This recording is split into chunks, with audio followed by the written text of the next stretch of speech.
NDA की इस रणनीति का मुख्य उद्देश्य लोकसभा चुनाव के दौरान हुई क्षतिपूर्ति करना है, जहां राजपूत पवन सिंह और कुशवाहा कोइरी उपेंद्र कुशवाहा वोट बैंक में बिखराव देखने को मिला था। पवन सिंह और उपेंद्र कुशवाहा की मुलाकात, जो बीजेपी के राष्ट्रीय महासचिव और बिहार प्रभारी विनोद तावड़े की उपस्थिति में हुई, वो महज एक भेंट नहीं थी, बल्कि एक प्रतीकात्मक राजनीतिक क्रिया थी। लोकसभा चुनाव में काराकाट सीट पर पवन सिंह ने निर्दलीय उम्मीदवार के रूप में चुनाव लड़कर एनडीए प्रत्याशी उपेंद्र कुशवाहा की हार तय कर दी थी। इस मुलाकात का मुख्य उद्देश्य इसी खटास और मनमुटाव को मिटाना था। पवन सिंह द्वारा कुशवाहा के पैर छूकर आशीर्वाद देना ये दर्शाता है कि विवाद को दिल से समाप्त कर दिया गया है। यह प्रतीकात्मकता जनता के बीच एक स्पष्ट संदेश भेजती है कि अब दोनों नेता और उनके समर्थक एकजुट होकर एनडीए के लिए काम करेंगे। इस मुलाकात के पीछे आगामी बिहार विधानसभा चुनाव में पवन सिंह की भूमिका और उनके लिए सीट समायोजन की रणनीति भी छिपी है।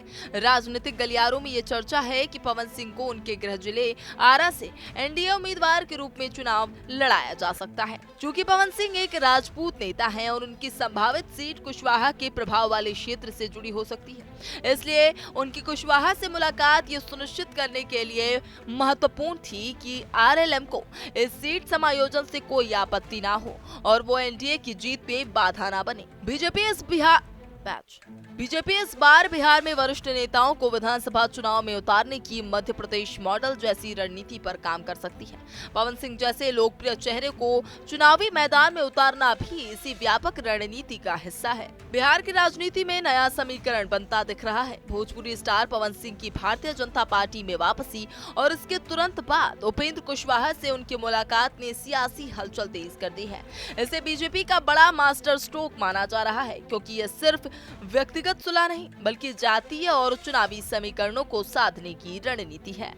और बिहार की राजनीति में नया समीकरण बनता दिख रहा है। भोजपुरी स्टार पवन सिंह की भारतीय जनता पार्टी में वापसी और इसके तुरंत बाद उपेंद्र कुशवाहा से उनकी मुलाकात ने सियासी हलचल तेज कर दी है। ऐसे बीजेपी का बड़ा मास्टर स्ट्रोक माना जा रहा है, क्योंकि ये सिर्फ व्यक्तिगत सुलह नहीं, बल्कि जातीय और चुनावी समीकरणों को साधने की रणनीति है।